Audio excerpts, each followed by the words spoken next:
What's up, ball? Poppin agenda. This is Poppin for Tourette's, volume 6, episode 2. I'm not even warmed up yet. That's part of the episode today is moving around. Used the metaphor before about the nunchucks, and that's help with movement. But we're talking about blood flow today, body health, carrying stress in your body, and the effects those have on Tourette's.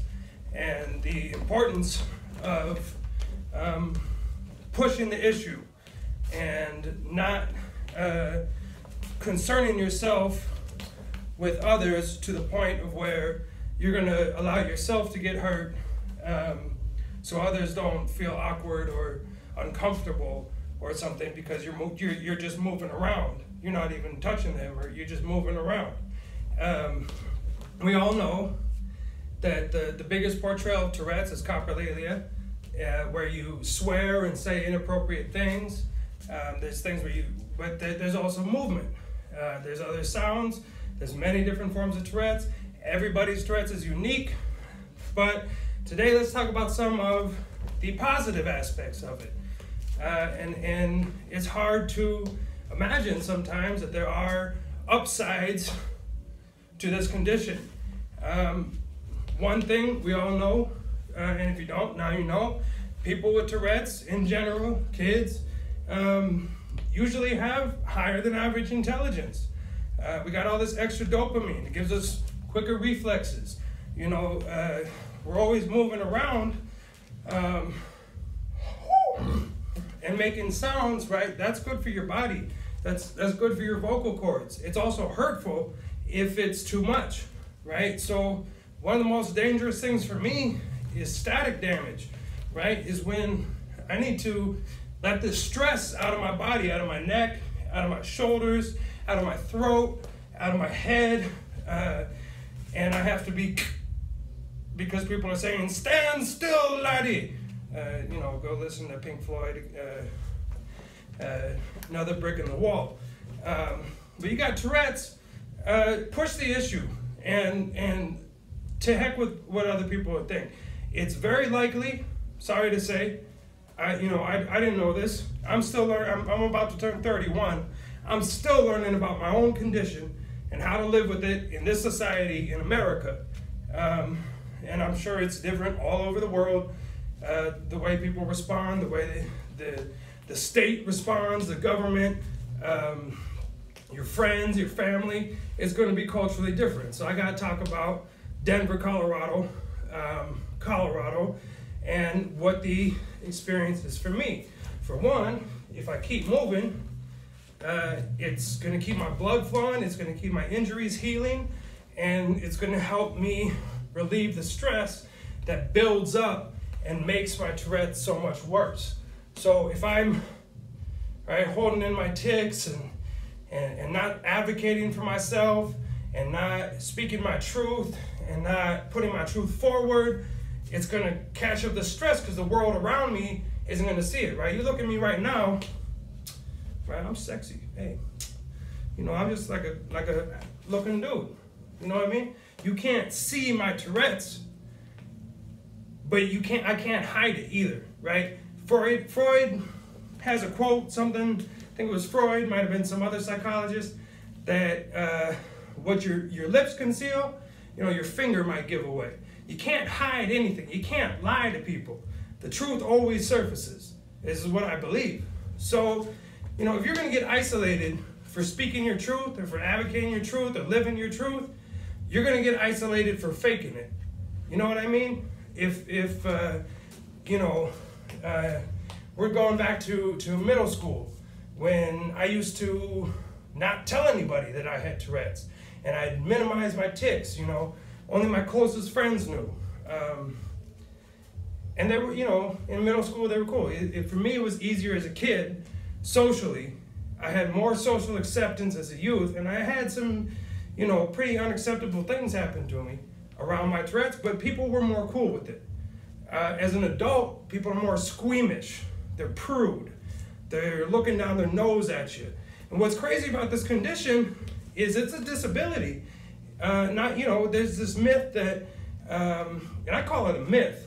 There's truth to it, but it's also a myth that people with Tourette's can live perfectly normal lives and it doesn't really have to affect them at all, and they can just fit in with everybody else.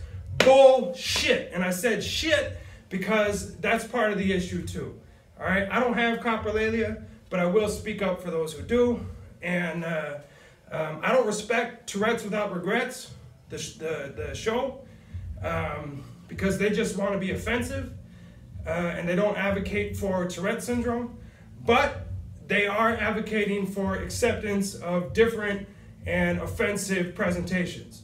And that in itself allows it does create some advocacy, allows some room for acceptance of difference in people who actually have this disease, which is serious and in often cases very debilitating. So, you know, it will isolate you. With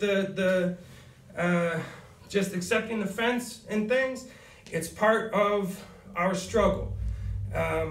People with Tourette's have a lot to offer. And y'all that scoff and look down your noses, and they won't want to hear about it. They don't care. They'll want you to shut up if you're talking about it. You know, move those stress areas. You know, your neck, bob the head, you know, do what you need to. You know, I've had people, I'm stretching, someone comes up, oh, what's up, man? I'm like, look, you know, hey, I don't always crack my back when I do this. Like, I'm not, you know, it's got nothing to do with the people around me. They want to step to me because I got a condition, I'm moving around, you know, I'll bring some humor into it. Or, you know, like, just be real about it. You know, for the most part, nobody's going to want to be that person. I hate you because you have Tourette's. Not openly, right? And they certainly don't want to be depicted as that. And one way or another, you're going to get isolated. That's a lot of the stories that I've learned about this condition. People are going to want you away. You're too different, and they're going to be jealous of you. That is a trip, because you're going to have a different energy, a different rhythm, and even if you're struggling, you can't find your way, you're all on your own. If you keep going, people will be jealous of having this disability, this disease, this condition, this affliction, this pain, this agony, this lack of understanding, this isolation, and people get jealous of that. They want to isolate you, they want to look down their nose at you, they want to treat you less than. And there's usually two kinds of reactions, right? When you tell people you have Tourette's, one is, I don't care, it doesn't matter, right? That's totally irrelevant, and that's not correct, because it is relevant. It always is. And the other one is, oh, this person has their condition. We have to control them. We have to censor them. We have to isolate them. We have to shame them. We have to get them out of our group. We can't trust them. We can't be, you know, they overkill it, right? So there's usually the minimize or the maximize, when the truth is really in the center. I'm a normal human, like everybody else. Anybody else with their conditions, with wheelchairs or crutches or neurological impairments or any number of disability or dysfunction, any other kind of oppression, anybody that's struggling. When you speak up for Tourette's, when you present yourself, your truth, if you've got Tourette's and you're presenting that truth and you're holding firm by your truth, not your parents, excuse me parents, I know you're gonna wanna censor me for this, but what you think your kid needs is less important than what your kid feels they need. And I mean that. Because this condition will give you the feel of what you need to prioritize. And this condition needs to be prioritized. And that doesn't mean going to 1 million doctors and being a guinea pig for 1 million different drugs. It means you need rest because you're exerting yourself a lot through these tics. You need stress maintenance. Meditation helps for me. You need to move, keep your body flowing. You need to stretch, all right? All these, I've gotten very flexible, right? I learned how to do the splits when I was 25. All right, it took me till 25 to do that, but I did that. It's all good for you. You get those stress points out, those tension points out, It helps with relieving the urge to tick and the intensity of it. So with that, that's it for today. I'm gonna bust and just show you some of the movement, some of the extra energy I have, and how that translates in my movement. And I'm gonna just keep building, keep doing these episodes. People can push me away. They can get offended by me posting songs like Cuss Words by Too Short on my Poppin for Tourette's page. They can also look at things like my ally there, who did his own video about dating with Tourette's and how it's difficult to. He said some great things. One thing is about how it's often difficult to bring it up, right? A lot of times you're meeting a lady and you're having fun. Your tics are very mellow. It's hard to bring it into the conversation. You can look at part of where my mind has been. A peer popper, boom, boom, boom, boom, was talking about how when you're cold, you gotta shiver, right? How movement, how warming up your body is good for you. This is important for Tourette's. So let's break it down. Basically, push the issue, stand up for your truth. If people are gonna isolate you for it, they're gonna do it anyway, for real. So just push your truth and live it and solidify it, keep working on it. That's what I'm doing. Hopefully, eventually people will come around, or I'll have enough strength within myself from it that it doesn't matter. Push the issue, even if not for yourself, for future generations. People 100 years ago with Tourette's were getting lobotomies, were getting experimented on, having interventions, very intrusive interventions, getting locked in hospitals, being tortured. All right, so we're out here at least a little free compared to 100 years ago, right? So let's use that, and let's help the future generations that have to go with that. The parents who are confused, the kids who are confused, the adults who don't know what to do, and let's not silence each other. Let's work together, and let's get it on. Let's bust. Let's have positivity.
Let yourself go.